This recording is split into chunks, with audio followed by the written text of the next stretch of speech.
Bueno, hermanos, continuamos con nuestra serie de mensajes sobre Elías. En esta ocasión vamos a ir al primer libro de Reyes, en el capítulo 17, los versos del 8 hasta el 16. Primer libro de Reyes, 17, del 8 al 16, donde tuvimos la lectura devocional. El mensaje de esta mañana lo hemos titulado Sarepta, un lugar de prueba. Oremos. Amado Padre, gracias por el privilegio de ser hijo tuyo. Gracias de haberte conocido. Y en esta hora, Señor, estamos reconociendo nuestra incapacidad humana y suplicando el poder de tu Espíritu sobre nuestra vida para que tú hables a tu pueblo. Señor, en esta mañana aquí está tu pueblo esperando recibir tu palabra. Y nosotros somos solo instrumentos tuyos, Señor. En tus manos nos ponemos. Oramos en el nombre de Jesús. Amén. Bueno, hemos estado meditando en la vida de este extraordinario hombre. Yo lo llamaría un hombre fuera de serie. No porque fuera un ser llegado de otro planeta, una especie de superhéroe, de esos que leemos en revistas o vemos en las películas. No. La Biblia se encarga de recordarnos en Santiago que Elías era un hombre semejante a pasiones, o era un hombre con pasiones semejantes a las nuestras, ¿verdad? Era un hombre extraordinario, pero un hombre, y digo fuera de serie porque no era un hombre como los comunes. Fue un hombre que se puso en las manos de Dios y se dejó usar por él de una manera extraordinaria. Fue el hombre que Dios eligió para un momento especial. ¿Recuerdan la corrupción que había en Israel? Allí estaba Acab y su esposa Jezabel, dos corruptos. Habían llegado al colmo de la maldad, y en esos tiempos Dios levanta a Elías, lo envía al rey y le da un mensaje: va a venir una gran sequía. Y luego desaparece del escenario porque Dios lo envía a un lugar llamado Querit. ¿Recuerdan? Sale de la mirada pública a la sombra de Querit. Querit es una palabra que significa cortado. Él fue cortado de lo público, fue cortado de los reflectores y fue mandado tras bastidor allí a una vida solitaria de aislamiento. Dios le dijo: irás allí y yo te voy a proveer. ¿Recuerdan cómo lo hizo? De una manera extraordinaria.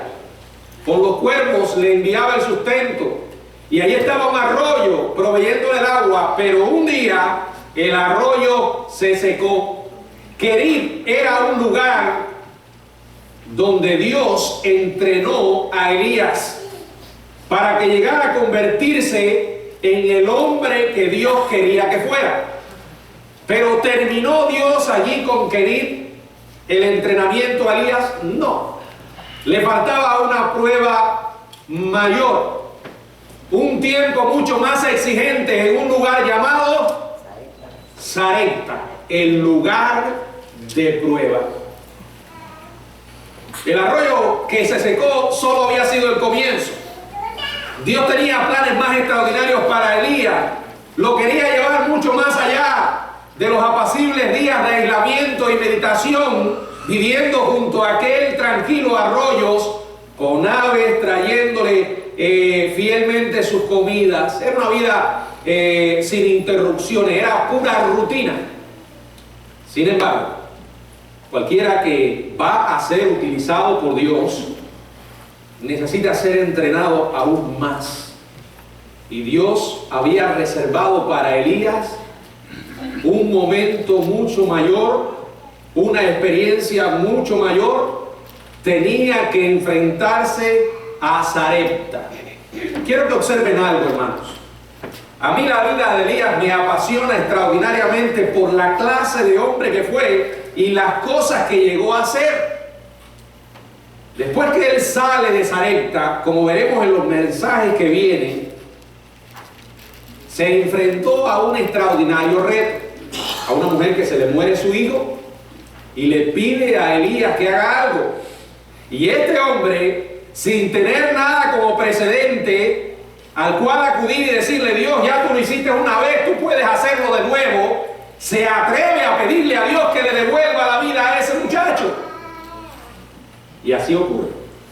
Y luego, el gran reto, la experiencia culminante, la gran cima de la victoria para Elías, se enfrenta a 450 profetas de Baal y pide a Dios que haga descender fuego del cielo y consumiera aquel holocausto.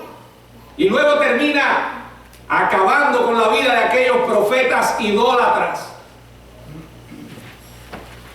Ahora, fue algo extraordinario. Fueron acciones de fe, pero tuvo que pasar por la prueba.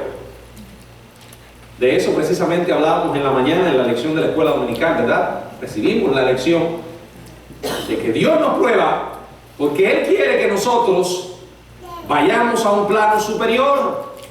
La única manera que podemos madurar y crecer en nuestra fe es por medio de la adversidad. Lo que no pueden lograr los sermones del pastor los domingos, las clases de la escuela dominical, las veces que usted quizás lee la Biblia. Pero ocurre que a veces hay una actitud no receptiva, sino indiferente. Unas pocas horas de adversidad y prueba lo logran. Esa es la escuela del sufrimiento. Dios mandó a este hombre, a Sarepta. En el primer libro de Reyes, capítulo 17, versos 7 y verso 8, dice: pasado algunos días se secó el arroyo, porque no había llovido sobre la tierra. Vino luego a él palabra de Jehová, diciendo: levántate y vete a Sarepta de Sidón y mora allí. He aquí, yo he dado orden allí a una mujer viuda que te sustenta. Sarepta proviene de un verbo hebreo que significa fundirse, derretirse. Quiero que observen, porque cada palabra en la Biblia está colocada e inspirada por Dios y transmite un mensaje, una idea. Sarepta viene del verbo hebreo que significa fundirse, derretirse. Una forma sustantiva, o la forma sustantiva significa crisol, prueba, tribulación. O sea, el crisol de Elías sería Sarepta, un lugar designado por Dios para el profeta, para hacer de él alguien mucho más útil, refinarlo, marcar una gran diferencia con el resto de su vida. Dios sabía perfectamente lo que venía sobre Elías, el futuro, y quería prepararlo.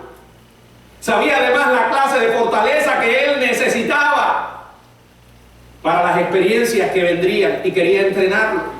Y lo envía allí a Sarepta, al crisol, donde iba a ser quemada la escoria, porque Dios solamente puede usar de una manera poderosa a un hijo suyo cuando nos ponemos en sus manos y decidimos seriamente vivir una vida de santidad.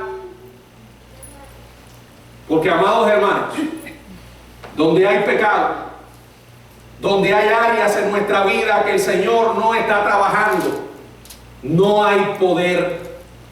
El poder de Dios, nosotros somos canales a través de los cuales fluye ese poder, pero Dios quiere usar poderosamente recipientes limpios. Quería quemar en la vida de Elías la escoria que le quedaba. A pesar de que su siervo estaba sufriendo el calor del fuego refinador, Dios no se había olvidado de él. Él sabía perfectamente dónde estaba Elías. Dice el verso 8 que ya leímos: vino luego a él palabra de Jehová diciendo. Él sabía dónde estaba y en las circunstancias que estaba. Dios sabe perfectamente dónde usted y yo estamos. Y es curioso porque a veces se nos olvida. Pensamos que Dios está tan ocupado que se ha olvidado de nosotros. El diablo nos ha engañado para creer que somos criaturas tan insignificantes que Dios no se toma el tiempo para atendernos. Es un engaño, porque solo considerar el hecho de que el Señor se ofreció por nuestra vida, por nuestros pecados, que Dios no escatimonia a su propio Hijo, sino que lo entregó por todos nosotros, es una evidencia indiscutible de que le importamos a Dios. Tu vida le importa a Dios. Él sabe dónde tú estás, tus condiciones. A veces se nos olvida, pero no es así. Él sabe dónde estamos exactamente. Y aunque vengan a nuestra vida sentimientos de abandono, no se trata de cómo se siente, se trata de lo que conocemos. Por eso hago tanto énfasis en leer la Biblia, porque ahí están las verdades. Claro, Dios se va a encargar de que esas verdades desciendan de la mente al corazón, como dijo Job, de oída te había oído. O sea, él había escuchado, pero dijo, ahora mis ojos. ¿Qué marcó la diferencia en la vida de Job? Hermano, las pruebas. Muchísimos cristianos oyen de Dios, conocen de Dios, pero muy pocos creyentes lo ven.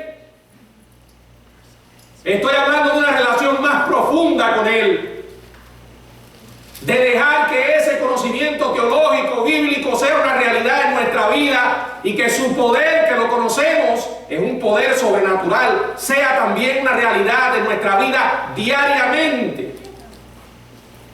En medio del calor de las pruebas, no se deje llevar por cómo se siente, sino lo que conoce. Por ejemplo, el libro de Isaías, capítulo 41, está una promesa gloriosa. Uno de esos versículos maravillosos para enmarcarlo y ponerlo allí en nuestro hogar, en un lugar que lo veamos todos los días.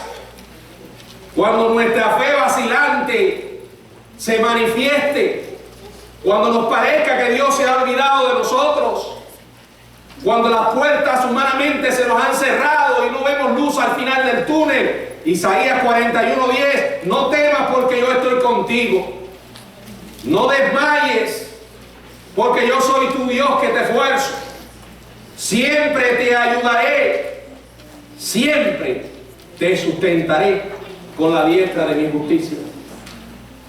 Y aquí no se trata de lo que podamos sentir. Las emociones cambian de momento y a veces dice la Biblia que engañoso es el corazón y perverso. No podemos confiar en nuestras emociones. Necesitamos creer lo que conocemos. Y Dios dice, yo voy a estar contigo. Él estaba con Elías, no se había olvidado de él.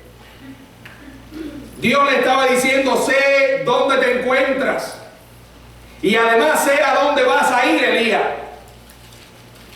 Algo que nosotros no sabemos. Gracias a Dios.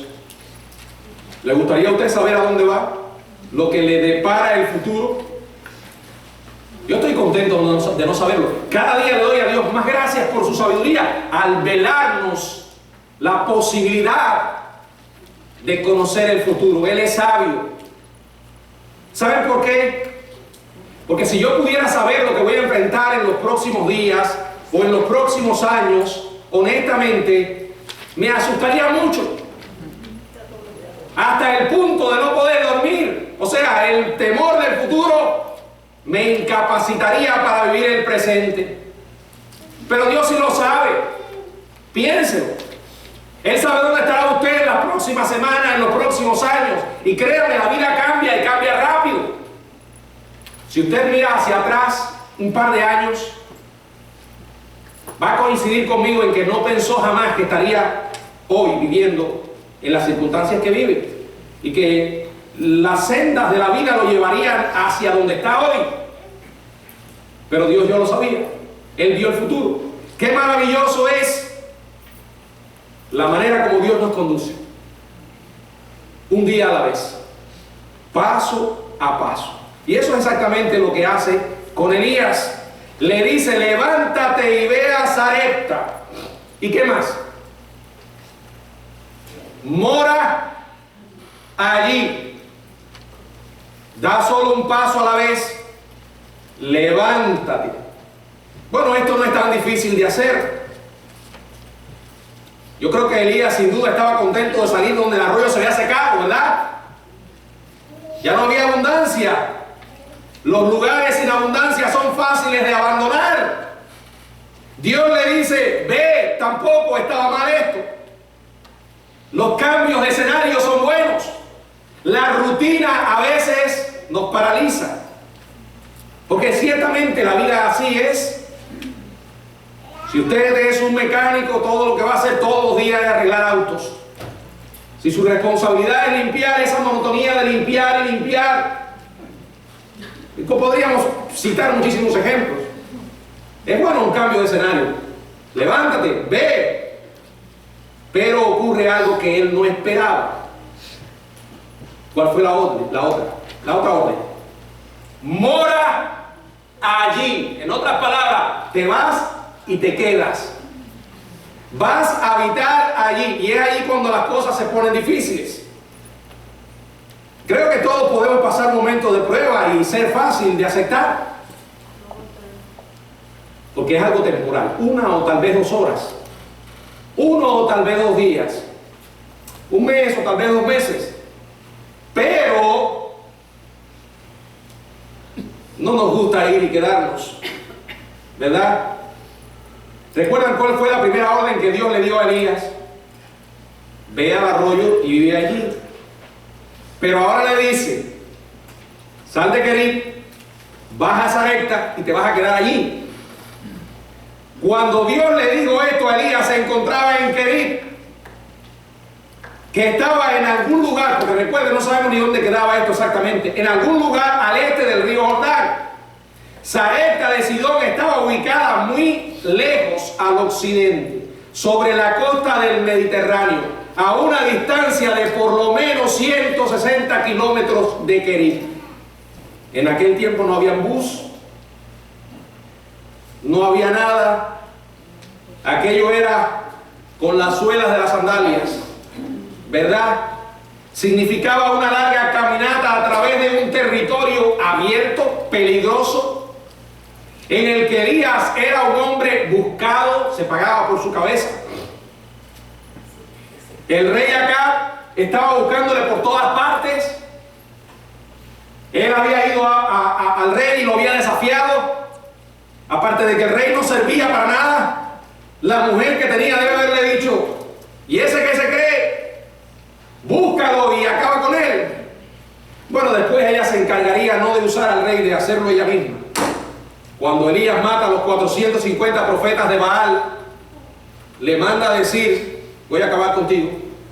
Y Elías, que no se había deprimido frente a los desafíos extraordinarios, como aquel niño que resucitó, el caso de los profetas, se desalentó tremendamente ante una mujerzuela. Y esto nos hace recordar las palabras de Santiago. Elías, hombre sujeto a pasiones semejantes a las nuestras, era un hombre. Sale corriendo y se tira debajo de un árbol y dice, Señor, quítame la vida, porque estoy solo. Bueno, después sabremos qué pasará. Solo quería ilustrarle este punto con estas verdades. Ahora, el rey Acab le buscaba por todas partes. El rey había puesto precio por la cabeza del profeta. Elías tuvo de inmediato que poner su confianza en el Señor en el trayecto de Querib a Sarepta. ¿Y él qué hace? Obedece. Ahora Dios sabía de dónde estaba saliendo y hacia dónde iba, porque Él mismo, escuche esto, Él mismo le había preparado el lugar. Verso 9. Levántate y vete a Sarepta de Sidón y mora allí. He aquí, yo he dado orden allí a una mujer viuda que te sustente. Repito algo que usted ha oído muchas veces, pero bueno, la repetición es la madre de la enseñanza. Para los cristianos no hay accidentes. Para los cristianos no hay casualidades. Dios tiene un plan soberano diseñado por Él. Y lo que llega a nuestra vida, nada puede llegar si antes Dios no lo ha previsto y lo permite, por razones que nosotros podamos desconocer, pero Él no. Aquel lugar era preparado por Dios. Observen, quiero que observen lo que Dios no le dijo. Él no le dijo, te estoy ordenando que vayas a Sarepta y que te encuentres con una pobre viudita y que proveas para sus necesidades. ¿Fue eso lo que le dijo? No. En vez de eso, era la pobre viuda quien iba a alimentar a este famoso profeta del Señor, que había confrontado al rey. ¿Creen que eso era fácil para Elías? No. Y esto es un maravilloso recordatorio que a veces son las tareas más humildes las que realmente nos preparan para las experiencias grandes e importantes. Yo honestamente desconozco lo que Dios tiene para mí en el futuro. Más aún desconozco lo que Dios tiene para usted en el futuro. Pero en el horno purificador de Dios habrá, sin duda alguna, algunas experiencias humillantes, porque ellas desinflan el globo de nuestro ego y nos hacen posible cumplir lo que dice Santiago: humillados pues bajo la poderosa mano de Dios. Ciertas experiencias humillantes son parte del plan de Dios. En cuanto a Elías, fue su disposición a aceptar que una viuda pobre proveyera para sus necesidades. Ahora, ¿qué hizo Elías? Tal como hizo con relación a Querib, él obedece. Él no le dice: Señor, mira, mañana yo lo voy a hacer. Él obedece prontamente, verso 10 y verso 11. Entonces él se levantó y se fue a Sarepta. Ahí está la clave de por qué este era un hombre extraordinario. Porque era un hombre obediente, hermano. No se trata de que me voy a meter 3 o 4 días en ayuno en el templo para que Dios derrame sobre mí su gloria y las bendiciones más extraordinarias para convertirme en algo súper espiritual. Dios lo que está mirando a usted y a mí a esperar obediencia. La clave del éxito, el poder, es la obediencia. Se levantó y se fue a Sarepta. Y cuando llegó a la puerta de la ciudad, he aquí una mujer viuda que estaba allí recogiendo leña. Y él la llamó y le dijo: te ruego que me traigas un poco de agua en un vaso para que beba. Verso 11. Y yendo ella para traérsela, él la volvió a llamar y le dijo: te ruego que me traigas también un bocado de pan en tu mano. Ahora, inmediatamente que él llega a Sarepta, se enfrenta con 2 pruebas. La primera es la prueba de las primeras impresiones. Yo no sé si a usted le ha pasado, pero a mí me ha ocurrido muchas veces que he llegado a hacer algo por primera vez o he conocido a alguien y las primeras impresiones me han decepcionado. No era lo que esperaba. Y he tenido humanamente el deseo de colgar los guantes o de dar giro y volver atrás. ¿No le ha pasado eso? Elías estaba muriendo de sed. El arroyo de Querib se había secado. Luego había hecho una fatigosa caminata de 160 kilómetros a través de un desierto seco y estéril. Allí no había